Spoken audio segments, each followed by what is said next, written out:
Some of these days I wonder why I even waste my time with these eastern piles. Always the same old junk. Overkept promises and overfunded mediocrity. Cash grab, another cash grab. Something didn't come out. Hope breaker. And... well. What do we have here? Did you make any worthwhile discoveries, Brassaton? Sorta. Not to you or the org, but definitely to me. It reminds me of a company's golden moment during a dark age. That sounds like an exaggeration. And stupid. To you perhaps, but it's important to video game history. Crank up the auto receiver, Anna. This is a massive waste of effort, but of course, Brassaton.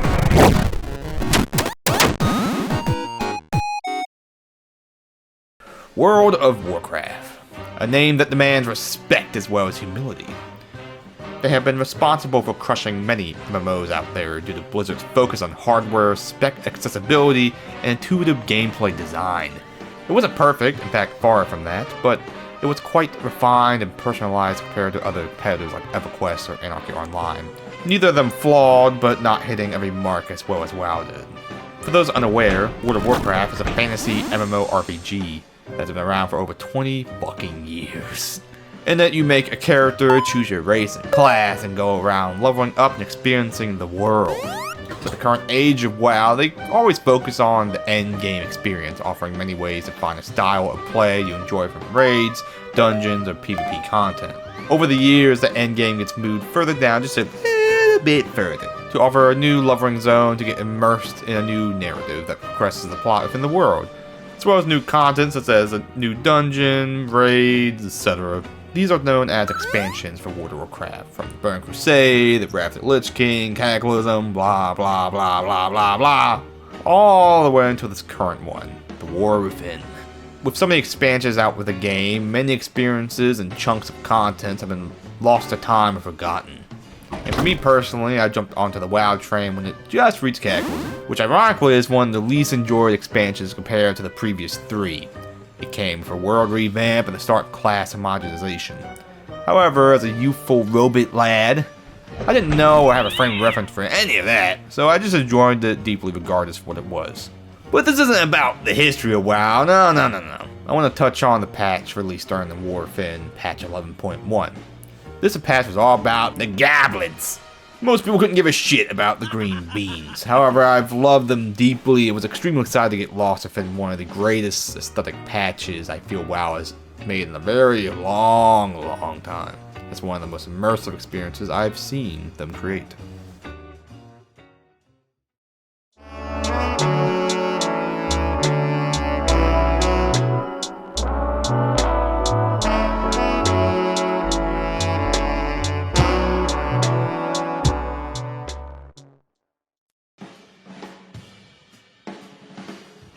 This patch was called the Undermine, which in lore has been mentioned a few times, but not many.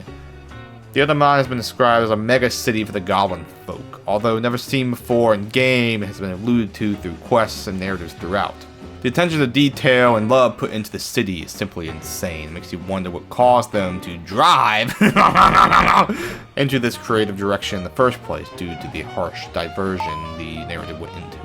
Let us just look into the first experience you get to run into with this work of art.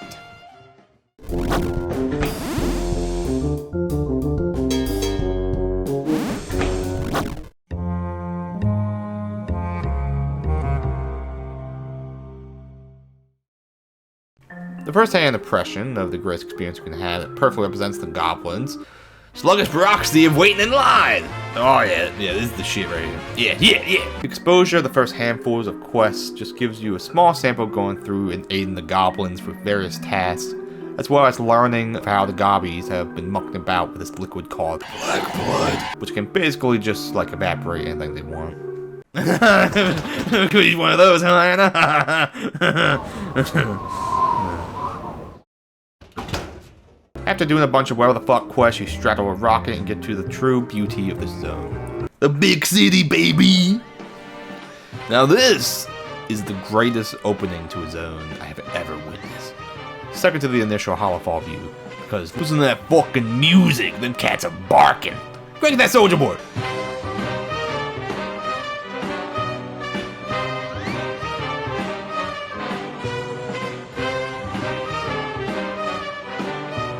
That opening with that iconic goblin jazz with the scrappy steampunk aesthetic followed with the rowdy folks of the city, this design is a masterpiece that truly channels the goblin vibe that has honestly felt neglected for a long time within WoW's narrative.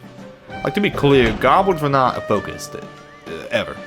At most, they would have a place within the financial narratives for the neutral zones, or after they joined the Horde, rivalries against the gnomes for technological warfare type questing and stories. This is the true respect for their form of existence. Ooh, if you play a gnome and romp around the zone, random goblins will flick you off. Isn't that cute? As you walk throughout the zone, you get to enjoy and witness the splendor that is goblin engineering and culture. You go through a simple pack down and idea analysis for exploring the zone with some new allies. Within this area, players will follow behind Monty Gazlo, who's a goblin who's had a long history within World of Warcraft, all the way back to the RTS days. But to sum it up quickly, he's the current trade prince of the Bilgewater Cartel, the Horde Goblin faction, which means he is the point of leadership within the Goblins of the Horde. He had taken over the leadership mantle a few expansions ago after Gallywix, who's this beautiful man right here, left the Horde with the previous war chief Sylvanas. Gally's role becomes more apparent at this point, however, after all these years. In addition, you will work along Renzik the Ship, who is a Goblin rogue who works for the Alliance alongside Spy Master Matthias Shaw.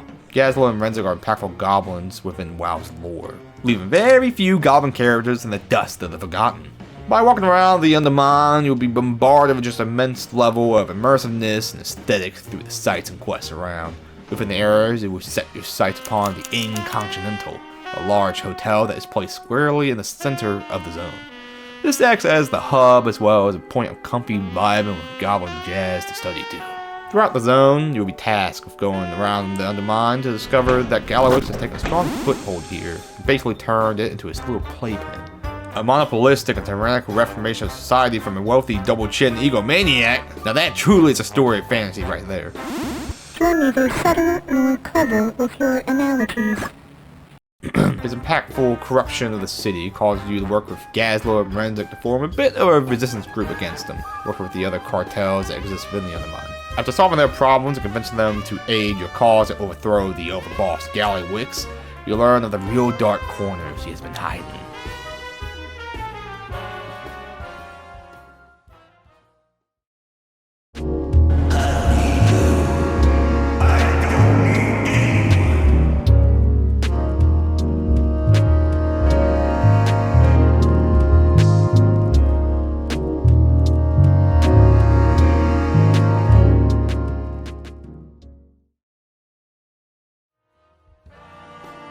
With the usual actions most corporations do nowadays, such as hiding their dirty laundry deep under the legalese-filled interactions, you will discover that Gallywix got his hand on something called the Dark Heart. Which is how this is connected to the larger overarching narrative plot, blah blah blah, whatever, next patch. Player shows up and goes, the void bag, as the Ethereals show up and say, this is ours, thank you, Dark Elf Mommy, thank you. With the leader follow up saying, but no, the Dark Heart, the Dark Mommy's, fucking hell. Leaving us with the concluding of the Goblin narrative without the buzzkill. I'm gonna get flack for that. The final arc of the zone involves causing a literal civil uprising of the people, full of riots and acts of heroic violence. This is all caused by our friend Renzik being Jason Derulo.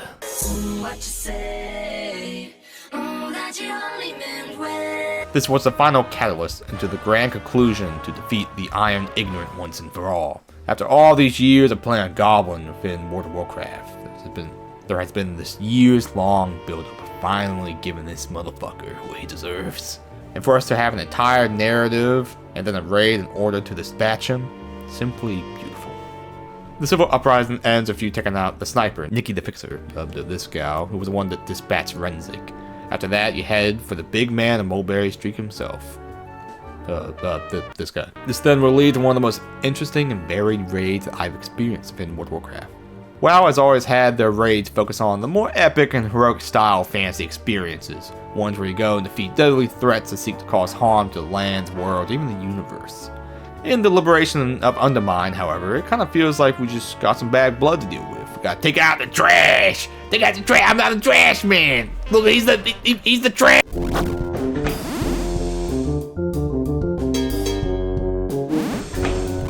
The the raid. A raid is an instance that requires 10 plus players in order to conquer.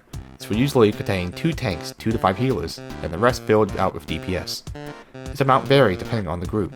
In a raid, you will fight multiple bosses with complex mechanics to learn and overcome. There are multiple difficulties for the raid, each adding more difficult and punishing mechanics. For this patch immediately occurs following the story. The Civil Revolution has taken a complete hold within the entirety of Undermine, as Galley has sent his cronies to force order and squish the unrest. Starting with Dexy Full Throttle, who acts as a policing force of Undermine as enforcers. With such amazing flashy designs of the vehicles and motorcycles, immediate goblin impact is felt, and it's just a fucking joy to behold. Damn, Anna, I should get one myself those bad boys, running down the junk pile in seconds. That vehicle design would be ineffective. Also, you would grow bored of it too quickly. Why can't you let me have any fun around here? Anyways, we pop her tires and dismantle her authority. Afterwards, the only next logical direction to go in. A fight within the Coliseum against Mecha Godzilla and King Kong. Oh yeah, time to binge the Monsterverse again, baby! This fight doesn't offer much narrative importance, but it does fit a more chaotic aspect of Goblin existence. This cage match of a death battle between the champions and the creations of the Goblin folk is amazing. I also want to shout out the voice acting throughout this fight, combining gameplay and world through the announcer being sighted at monster attacks while also aiding as auto cues for them occurring. The roar cannons firing up! Looks like our creatures of carnage are sick of each other. And there go the thunder drums! Grotesque, gruesome, great! You then peel away to make your death path to Rick Reverb, who's a propaganda master with an Undermine. He's been brainwashing civilians to believe Galley's baseless lies to live in the state of ignorance. You gotta take him out to eliminate that corruption. Also because I want his share. Shit looks comfy as fuck. Another combat filled with a perfect amount of goblin thematics will occur and dispatch old Ricky Boy. He couldn't shake and bake his way out of this one. The last 2 bosses of the first half of the city of Undermine are the Trashman Styx Bunk Junker and Sprocket Monger Lockenstock. Styx acts as trash man for Undermine, who isn't the best at his job, but the trash he takes out is likely, you know, people. The main mechanic for this battle is that Styx will force you to roll on a giant ball of garbage. It's mechanics like this that really showcase the creative innovation that truly shines within this patch and this raid. We dunk Bunk Junker in the dump, and then we bump the Lockenstock. Lockenstock is Gallywix's personal inventor, creating some of the most hellish creations as the perfect symbols of goblin engineering. Lockenstock showcases what it truly means to be a goblin engineer. During his bout, he utilizes gadgets that just explode, shoot lightning, erase your existence. Everything that perfectly represents what goblins are in their creative madness can be seen during his onslaught. With the final 2 superiors defeated, it's time to hit the casino, baby! Anna, purchase 1,000 slot machines! Anna! We arrive to the Galagio, running past the slots and many free drinks at tables. We will get to the boss of the casino, the one-armed bandit, which is just a genius idea for a boss of a goblin, by the way, because you know, it's a fucking slot machine. Especially since this was an expensive-ass purchase, Gallywix, according to him. By overcoming our innate gambling addictions by gambling, we drive Windstar out of business. The second to last stop for our penultimate confrontation with the god boss himself is Muggsy, the 2-headed ogre with 2 personalities. This is the head of security and honestly has been doing a pretty shit job. Unless protecting Gallywix was the sole job, which is this guy is fucked up. He's actually one of the hardest bosses on the highest difficulty of the raid when it came out initially, giving most guilds a run for the money for a good while. But, like all champions do, we overcame and defeated the Ogre Man. With one last fool to fight, Gallywix himself. All the years of turmoil from the goblin to the horde, with this man behind every corner of corruption, harassment, and deception. It is time we can finally end this man's whole career of, living. With a bombastic fight full of quips and perfected examples of goblin personality within his attacks, we defeat the god boss once and for all, with him meeting his demise from his own hubris. Worthless hunk of junk! Boom! Hey, hold on! It's not over till I say it's over. And I always win! Look out! Huh?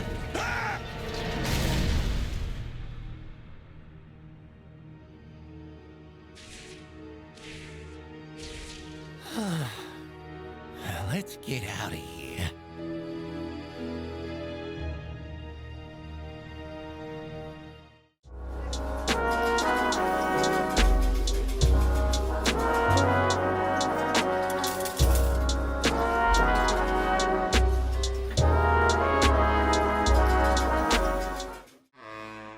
The liberation of Undermine perfectly reflects the qualities of being a goblin that I have loved for all these years.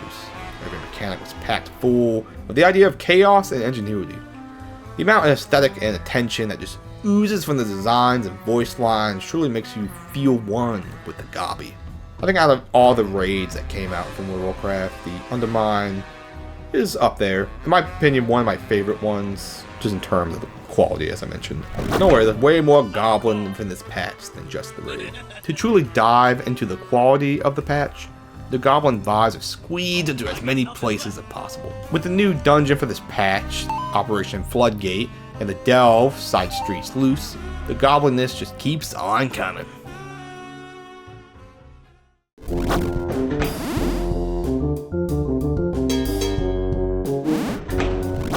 During the dungeon in WoW is a small instance that requires 5 players, 1 tank, 1 healer, and 3 DPS. It contains elite foes that are more lethal than the average combatant, but a handful of bosses to take out to get loot and upgrade materials. These exist with multiple levels of difficulties. We work alongside Renzik, combing through the exterior of the Floodgate, allowing us to fight our way through hordes of goblins known as the Dark Fuse, as they work upon their plans to abuse the energy of the waterworks dam for Gallywix. We go through and defeat even more clever goblin-fueled encounters of a mech suit, some rocketeering with a hobgoblin, and finally for mad scientist himself at the end. I want to really commend that even every single mob within the dungeon fuels the aesthetic meter higher and higher and higher. Gunners who build cover, harpooners who plant mines, electric engineers, just about everything that would fit for these funny ass folk. Speaking on the dungeons, there are usually other ones within the rotation that you do during the patch. The rotation that was done just completely envelops you with the goblin mentality. There were similar instances like the Mother Lode, which takes place at the previous Bilgewater Goblin home island, as well as Operation Mechagon, which isn't a goblin dungeon, but with the technology theme and the appearance of Gazlo, it gets the job done. And with the new Delve, a Delve is a small instance that can be completed solo or with up to 5 players. This is new for the War Within, as it allows solo content to get gear and upgrade materials. Side Streets Loose. Every single experience you could have within this Delve fits perfectly with their narratives of the Goblin vibe. From stopping gold shamans from summoning a money elemental, to culling the Dark Fuse, to defusing mines with tiny bomb diffuser robots. Also, you get to fight in the smelly ass sewer. That's my type of environment. Every other Delve also includes some new goblin-themed conflicts, usually involving the Dark Fuse coming in and mucking about with everything. And speaking of Delves, we have the penultimate Delve against the Underpin. During each season of the War Within, there is a Delve that just contains a single boss of immense difficulty. There is usually an award for overcoming this conflict. During the Goblin patch, it was the Underpin. A true monster of mechanics. To overcome him, you had to basically play perfectly with 0 errors. Now, I'm not talking about the first difficulty. I mean the other one. And I'm also not talking about in a party. I mean solo. I think I spent about a week overcoming this encounter. 5 days to a week, I think. And it was not forgiving. My item level was fairly decent, and I achieved it on the Windwalker Monk, which has a very burst style rotation, but also high movement, which was required to deal with the God Boy. Defeating him was such a wondrous feeling. That sense of achievement was simply beautiful.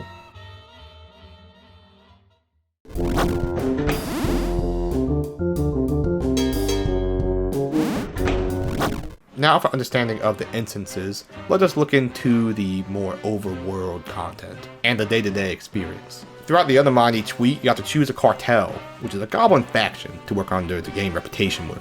By doing this, it allows you to gain loads of different cosmetics with them and earn achievements and such. The 4 beautiful, impactful cartels the Undermine have include the Bilgewater, which is the faction within the Undermine, who are immense engineers and tech geniuses now run by our buddy Gazlo. Steam Weedle, which has been around for ages within World of Warcraft.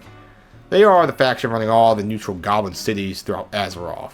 Within the Undermine, they have Noggenfogger in charge, having shifted to focusing on alchemy as their kind of specialty within the Undermine. Blackwater, which is a newer cartel led by Baron Rizzlegaz, ruler and owner of Booty Bay within Stranglethorn. They focus on vacation and travel locations nowadays. Finally, the well-known Venture Company, which has been around in World of Warcraft forever, focusing on construction and all things building. They are being run by Grimlet Fizzlecrank. With each of these cartels, you spend your week to week running around the Undermine, your hot rod, ooh baby! Within the weeklies involve a collection of 3 different activities, well 2.5 technically. One of them is digging through the scraps and garbage, as I like to call it, AFK Simulator. This was a fairly easy activity, but you truly have to feel like a dirty-ass goblin, just completely scrounging through shit. And the other 1.5 involved the main appeal of the car, which was shipping and handling. This activity were micro quests, where you just had to run around the Undermine doing various tasks. And they always were simple and quick, such as deliver a package somewhere, work in fast food, save a pet, deliver a package, short garbage, crush garbage, kill roaches, deliver a package, deliver newspapers, kill dark fuse, take a break, kill more dark fuse, be a janitor, deliver a package. At times it felt a bit repetitive, however it was quick and fun and perfect, which are the 3 buzzwords of a gobbo. Plus for the weekly, you only need to do 10 for the week, so it wasn't too bad. Plus you got bonuses such as Valor Stones, Crests, and even Transmogs by doing this. And the half I was mentioning was just doing it during something called a pricing surge, which was part of an event that just gave extra rewards and such. So yeah, charming and not tedious or stupid. I'll take it. Plus, if you wanted some extra upgrade materials and rep or such, you could do plenty of world quests to just offer some good boost for those. And that's the general vibe of the overworld. You also, there's a bunch of elites that you could go and kill if you want to just get a few more things here and there. But what's the point of running around a zone if you don't have the drip to show it off?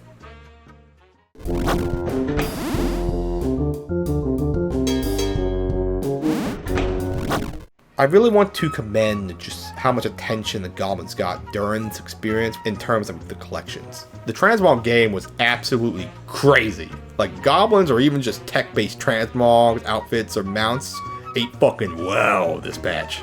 For outfits, the styles of each of the outfits are just so whimsical and fits the vibe so well. And the weaponry is simply amazing. Like, we got traffic lights, we got fucking ocean mines, bomb hammers, snipers, flamethrowers, swords, fucking chainsaws, this shit. Like, God, man, the personality is just too fucking good. Like, Warcraft truly got to showcase its scrappy steampunk-esque designs through the Goblin weaponry. A critique I can see that it is so Goblin-esque that it looks a bit silly for other designs in the game. However, I think we all can appreciate the Mad Max chaos that they'll lock in within the game.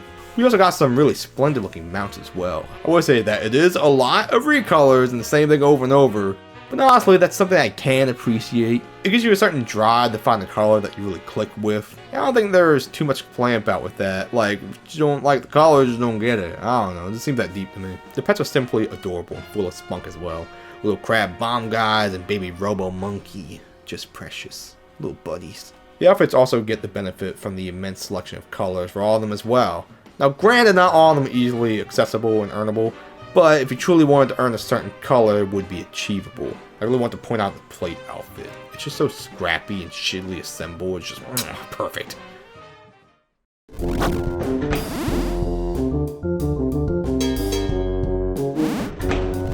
There was some other content within Undermine which doesn't fit any of the other categories I mentioned, but I'll point out now. Many of the side quest lines you can do are amazing. Like, if you want even more of that goblin flair, there are so many you can do just to get that taste. One quest line even gets you a mini apartment in the Undermine. Now it's a junkyard, but it'll do. Some other great ones include the wild heist, helping a mobster with his wedding, and the main one after the campaign where you work with a defense attorney to decide who gets to own the Galagio. Honestly, that one's really special. And you get this outfit. Hell yeah, I can finally dust off my Ace Attorney game and practice some real law around here, Anna. It's kind of a bit loose around here. I think it's time to really set the hammer down, you know? This is a lawless land now, with no hope of structure beyond your desires and drives. I'll just put this up then. This is something that was mentioned earlier in the video about the opening of the zone, but yeah, the fucking music needs more attention. Every track in the zone is absolute straight heat. In regards to how WoW has given each race within the world their own culture and identity, the Goblins have been blessed with jazz as their genre of choice. We have soulful Benny Goodman clarinet solos and a barking sax solo in Hard Times and Undermine.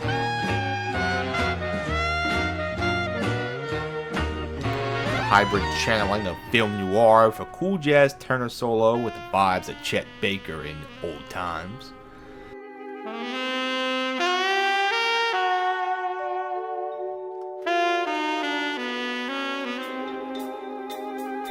And some heavy smacking of full big band shouts during Out of Your Reach.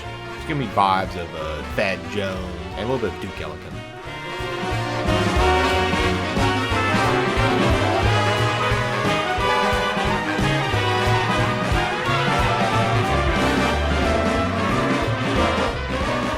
song has the vibes and themes that slot perfectly within Goblin culture, as well as just being amazing orchestrations. On each one, the pocket is so nasty that you just get lost in the chart and the rhythm. It's the first time I always had my music on every single raid night. It's just that good. The people of the Undermine, every single building is just marvelous. You don't even go into some of these requests. Like this fucking club right here, it's spectacular. There is no reason to go in here for anything. And there are so many locations in the Undermine just like this. Like the Undermine is fairly small for a new patch zone. However, that just means every nook and cranny is filled to the brim with life and design.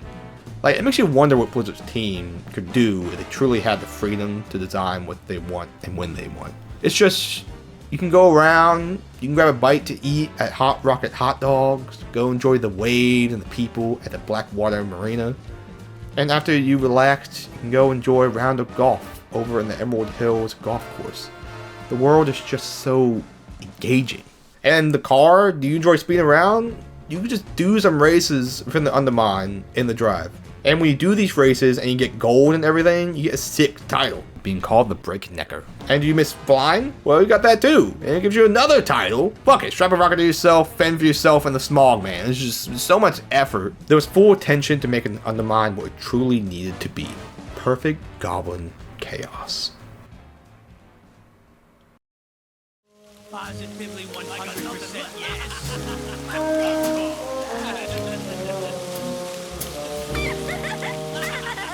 Positively 100% I never thought that somewhere that is so hideous and full of pollution could remind me of something so beautiful. There is an orchestration within the concept of chaos. It forms an identity that is set within this narrative world full of silly green guys that is concrete and cannot be removed.